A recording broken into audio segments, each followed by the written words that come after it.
Good morning, everyone. I have never made a video game, and I am not studying anything video game or computer science related, so naturally I think it's an amazing idea to try and make one in the last 5 months of my college education.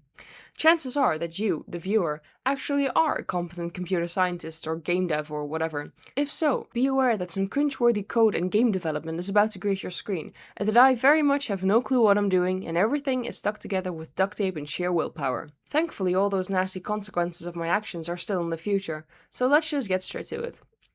I want to make a 2D platformer with a cat, and the cat has, I don't know, a backstory or something. As I said, I don't have any experience in making a video game besides opening Godot and following that one Brackeys tutorial, you know the one. I do, however, have experience making music, so that's one box of game development ticked off. Woo! I have made a few normal songs for fun, and those skills are transferable to audio design, right? Right. Okay, let's make a list of groceries to see what we need to bake ourselves a mediocre game. My game engine of choice, Godot.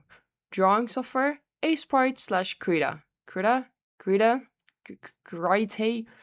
Take your pick. For music, I'm using Ableton Live 11 because I already have it, so why not use it? And of course, I have my not so trusty laptop that could die at any minute. Please don't die, oh my god, please, I am begging you. For now, I'm not focusing too much on the fun stuff such as the art and sounds.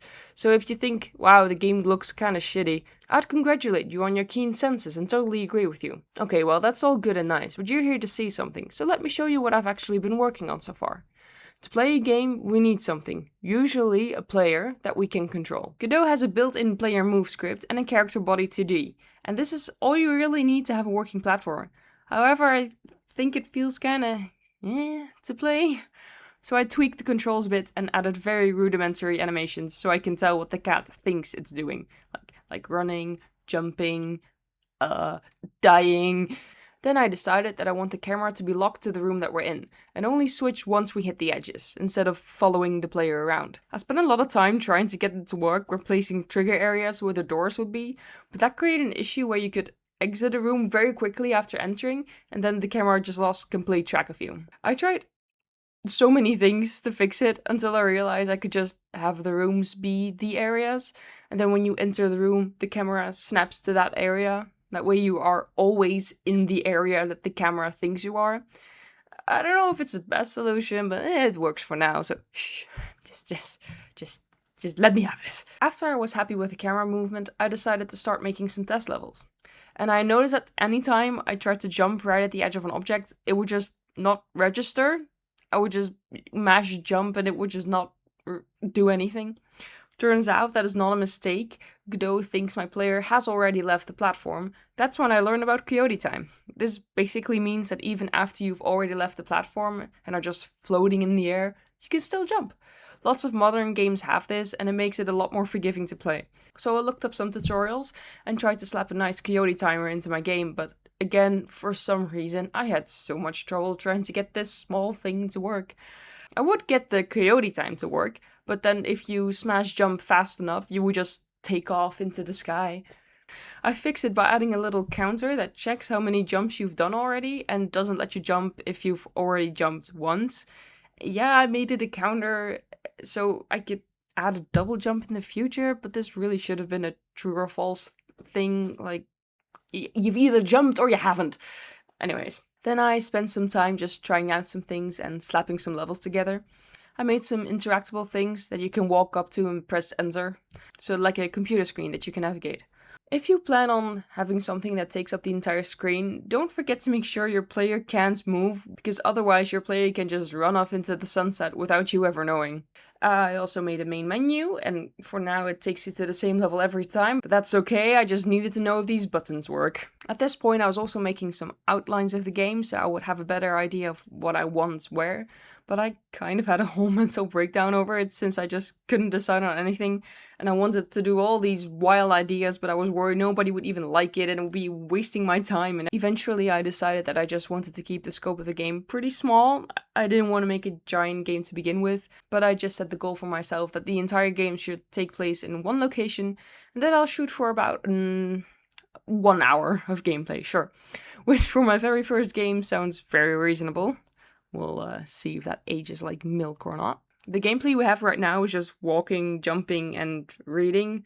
not exactly the most riveting thing ever. So I tried to think of a fun minigame, something that just feels fun to play, to break up the monotony and add a little silliness. I thought of this thing where you rotate a chamber and have to get a ball in a goal. Here's how I went about making it. We can basically see the box as a player character, and the thing we need to move is just a rigid object. I tried to just have my player interact with a round object, but it wouldn't work. It turns out that you need to write some actual code to make it interact with objects, otherwise it's just there. Now let's see how that works and okay, we can move stuff now. Now, I made the player into this box thingy, and I want to be able to rotate it, so I just looked up some basic Godot tutorials, and yeah, rotating seems to work. Although, it looks a bit odd for now. Then I removed gravity, and look at this! It's actually working! Look at my son! Look how he spins! Okay, so now that that works, let's actually try and make a little level. Okay, let's add a screen that lets you know that you won. Perfect. Now, let's make it spin some more. Oh god, no. Let's make it somewhat difficult and not just extremely easy.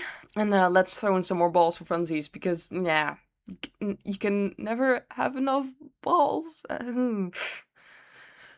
Okay, that's rather difficult. Oh no. Turns out I made it near impossible, so I tweaked a little bit so it's easier. Now I think this might be a bit too easy, but that's okay. We can just have this be the tutorial level or something. Then I decided to try adding some slidey blocks. That could be fun. Oh, okay. Oh, never mind. Well, it works like this and I'm happy with it. It's still a bit janky, because if you try hard enough, you can just evacuate the ball from the puzzle. It's fine. I just slapped a little kill zone around it so that if anything falls out, the game's just reset. So that's speaking about resetting. At this point, it's probably smart to add a save and load system so you don't, have to play the whole entire game again once you exit. So I followed a tutorial and tried to wrap my head around it, and this actually worked on the first try. Wow, that's amazing. This gotta save that tutorial for later. And now pressing the continue button just takes you to whatever level was saved. So that's cool.